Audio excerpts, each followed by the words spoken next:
ఇది యథార్థ సంఘటన. కార్తిక్ ది టౌన్ విలేజ్లో ఒక అమ్మాయిని ప్రేమించాడు.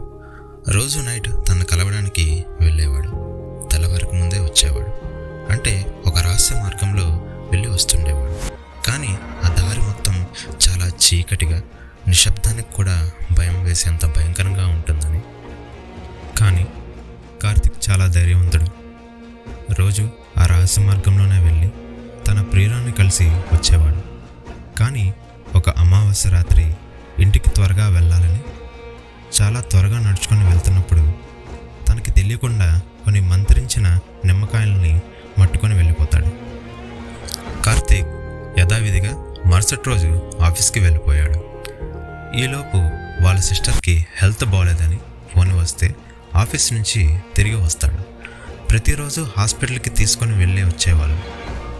అసలు ఏమైందని ఎవరికి అర్థమయ్యేదే కాదు. రిపోర్ట్స్ అన్నీ బాగానే ఉండేవి. ఆరోగ్యం అయితే రికవరీ అయ్యేదే కాదు.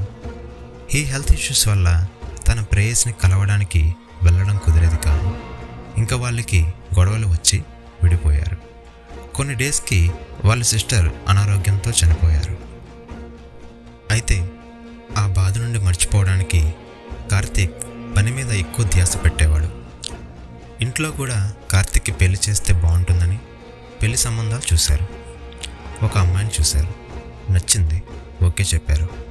పెళ్లి రోజు వచ్చింది. అయితే పీటల మీద అమ్మాయిని చూస్తే పెళ్లి ఇష్టం లేని అమ్మాయిలా కూర్చుంది. అందరికీ అలా అనిపించింది. కానీ అక్కడ ఆ అమ్మాయికి ఇష్టపడే పెళ్లి చేసుకుంది. అయితే పెళ్లి తర్వాత కూడా అమ్మాయి నడకలోను చూపులోను చాలా తేడాగా, విచిత్రంగా కనిపించేది. కార్తిక్ తన అక్క వాళ్ళ ఇంటికి మొదటిసారి వెళ్ళినప్పుడు వాళ్ళ ఇంట్లో కులదేవతను ఎల్లప్పుడూ పూజిస్తారు. ఒక్కసారి అమ్మాయి ఇంట్లో వెళ్ళగానే తన ప్రవర్తన మొత్తం మారిపోయింది. పెళ్లికి ముందు ఎలా ఉండేదో అలా అయిపోయింది. అందరూ ఆశ్చర్యానికి గురయ్యారు. మళ్ళీ ఇంటి నుంచి బయటికి రాగానే విచిత్రంగా ప్రవర్తించడం మొదలుపెట్టింది. అందరూ అలా చూస్తూ ఉండిపోయారు. ఏంటి ఈ అమ్మాయి అపరిచితుల్లా ప్రవర్తిస్తుంది అని అనుకున్నారు. పెళ్ళైన కొత్త కదా, మనలో కలవడానికి సమయం పడుతుందని అందరూ అనుకున్నారు. వేరే కాపురం పెట్టి మొదటి రాత్రికి ముహూర్తం పెట్టారు. కార్తిక్ లోపలికి వెళ్ళగానే తనని పట్టుకున్నాడు. అంతే, వెంటనే ఒక తన్ను తన్నింది. కార్తిక్ ఒక 6 అడుగుల దూరంలో ఎగిరిపడ్డాడు. కార్తిక్కి ఒక్కసారిగా ఫ్యూజులు ఎగిరిపోయాయి. దగ్గరికి వస్తే చంపేస్తానని గంభీరమైన గొంతుతో హెచ్చరించింది. అప్పుడు కార్తిక్కి అర్థమైంది తనకి దయ్యం పట్టిందని. తన పుట్టింటి వాళ్ళకి ఇలా జరిగిందని చెప్పాడు.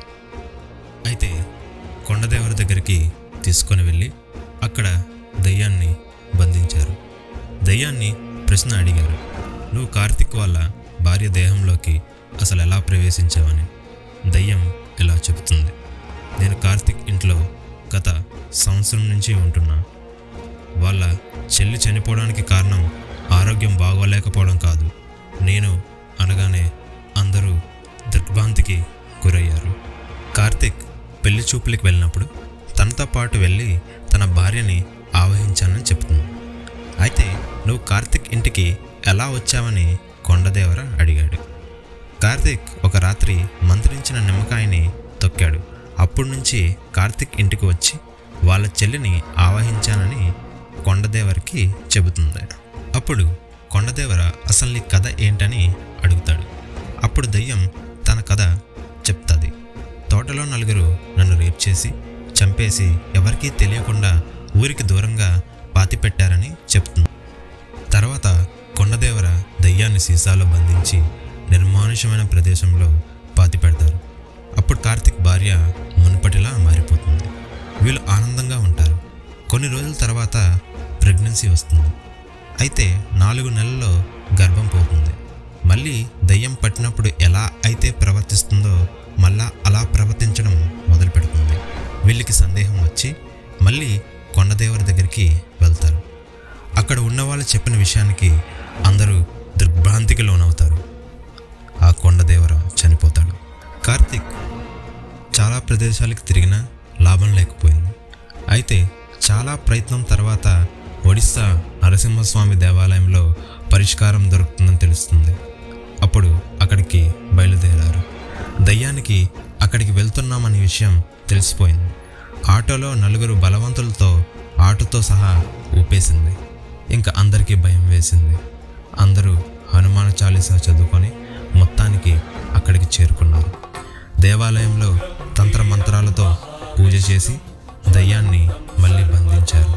అప్పుడు దయ్యాన్ని ప్రశ్న అడిగారు, నువ్వు కార్తిక్ వాళ్ళ భార్య దేహంలోకి అసలు ఎలా ప్రవేశించావని. దయ్యం ఎలా చెబుతుంది, కొండదేవర నన్ను పాతిపెట్టమని వాళ్ళ శిష్యులకి ఇచ్చారు. వాళ్ళు పాతిపెట్టేశారు. ఒకరోజు భారీ వర్షం పడడం వల్ల ప్రవాహానికి సీసా కొట్టుకుపోయి రాయికి తగలడం వల్ల బద్దలయ్యింది. బద్దలవగానే నేను విడుదలయ్యాను. అప్పుడు వెంటనే వెళ్ళి కొండదేవన్ని చంపి మళ్ళీ కార్తిక్ భార్యను ఆవహించాను అని చెప్పింది. ఆ బైరాయికి ఆ దయ్యం తిరిగి రాకుండా మంతబంధం వేశారు. అప్పటి నుంచి మళ్ళీ ఆ దయ్యం తిరిగి రాలేదు.